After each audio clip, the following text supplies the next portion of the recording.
प्यारी साथ संगत जी, आज हम लोग गुरु नानक देव जी के जीवन की कहानी को जानेंगे। सच्चे सौदे का व्यापारी। सभी माता पिता यह चाहते हैं कि उनका पुत्र संसार के कामों में बहुत चतुर हो, वह बहुत सा पैसा कमाए और अपने परिवार के लोगों को सुख दे। गुरु नानक देव जी के पिता मेहता कालू भी यही चाहते थे, परंतु गुरु नानक देव जी का मन तो बचपन से ही ऐसे कामों में अधिक लगता था जो मनुष्य को परमात्मा की ओर ले जाते हैं, जिनसे समाज के दुखी लोगों को सुख मिलता है। ऐसे लोग साधारण सांसारिक लोगों जैसे नहीं होते। ऐसे संत और महात्मा भूले भटके संसार को सही रास्ता दिखाने वाले महापुरुष होते हैं। गुरु नानक देव जी भी ऐसे ही महापुरुष थे। सांसारिक कार्यों में उनका ध्यान न लगता। देखकर उनके पिता ने सोचा कि उन्हें व्यापार में लगाना चाहिए। व्यापार में जब वे धन कमाएंगे तो उनके मन में धन के प्रति और लोभ पैदा होगा। इस तरह वे संसार के साधारण लोगों की तरह ही जीना शुरू कर देंगे। एक दिन उन्होंने गुरु नानक देव जी को 20 रुपए दिए। आज से 500 वर्ष पूर्व 20 रुपए का मूल्य बहुत होता था।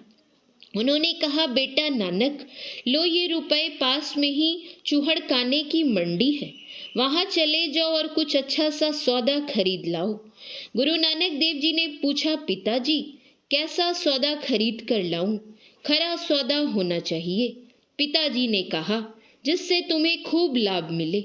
अच्छी बात है पिताजी। गुरु नानक देव जी सोचते हुए कहे, मैं ऐसा ही सौदा खरीदूंगा। पिता कालू मेहता उनकी बात सुनकर बहुत प्रसन्न हुए। उन्होंने गुरु नानक देव जी के साथ उनके बाल मित्र बाला को भी भेज दिया।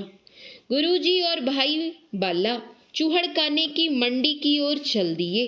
रास्ते में एक जंगल पड़ता था। वे उसमें से निकल रहे थे कि उन्हें साधुओं की मंडली मिल गई। साधुओं ने गुरुजी की ओर देखा। उनके चेहरे पर बड़ा तेज चमक रहा था। उन्होंने सोचा, यह अवश्य किसी धनी व्यक्ति का बेटा है। वे बोले, बच्चा कई दिन से भूखे हैं, हमें भोजन करा दो। भूखों को भोजन कराने से बहुत लाभ होगा, बहुत लाभ होता है। गुरु नानक देव जी ने मन ही मन सोचा, पिताजी ने कहा था कि ऐसा सौदा करना जिससे बहुत लाभ हो। यह भी तो बड़े लाभ का सौदा है। महात्मा जी, उन्होंने साधुओं से कहा, आप मेरे साथ चलिए, मैं आपको भोजन कराऊंगा और बहुत से लाभ कमाऊंगा। उनके साथी बाला ने मना किया। गुरु नानक देव जी, आप क्या कर रहे हैं? आपके पिताजी ने खरा सौदा लाने के लिए कहा था। भला इससे ज्यादा खरा सौदा और क्या होगा? गुरु नानक देव जी ने बड़े आश्चर्य से पूछा। उनके पास जितने भी रुपए थे, उन सभी रुपयों से उन्होंने भूखे साधुओं को भरपेट भोजन कराया और उनकी जरूरत की दूसरी चीजें उन्हें खरीद कर दी। वे घर वापस की ओर चल पड़े।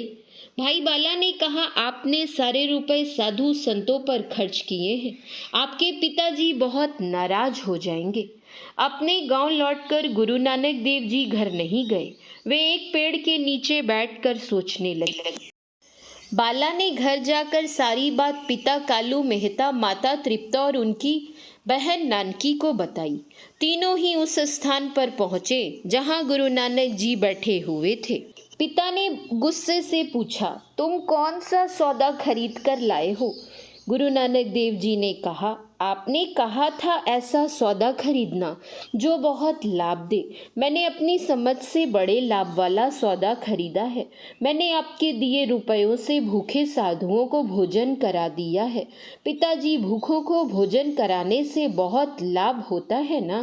उनकी बात सुनकर पिताजी को बहुत गुस्सा आया। उन्होंने गुरु नानक देव जी को बहुत डांटा। गुरु नानक देव जी को डांट पड़ती देखकर उनकी माता और बहन को बहुत दुख हुआ। माताजी ने समझाते हुए कहा, बेटा तुम अपने पिताजी का कहना माना करो। तुम तो अपने आप में डूबे रहते हो। लोग समझते हैं कि तुम अपनी सूध बूध गवा बैठे हो। माँ, तुम लोगों की चिंता क्यों करती हो? गुरु नानक देव जी ने कहा, ये सभी लोग अज्ञान के अंधेरे में डूबे हुए हैं। माता ने कहा, बेटा, तुम दुनिया की चिंता छोड़कर अपने घर की चिंता कर। गुरु नानक देव जी ने कहा, मेरी अच्छी माँ, सारा संसार लोभ और अहंकार की आग में जल रहा है। तुम चाहती हो कि मैं उनकी चिंता छोड़कर अपने परिवार की चिंता करूं। माँ, क्या मैं परमेश्वर की सारी दृष्टि को ऐसे ही जलने दूं? भोली भाली माँ अपने इस अनोखे बालक की आंखों में झांक कर उसे समझाने की कोशिश करती रही। वाहिगुरु जी का खालसा, वाहिगुरु जी की फतेह। ऐसी ही गुरु नानक देव जी की अन्य कहानियों की जानकारी लेने के लिए आप इस चैनल को सब्सक्राइब करें।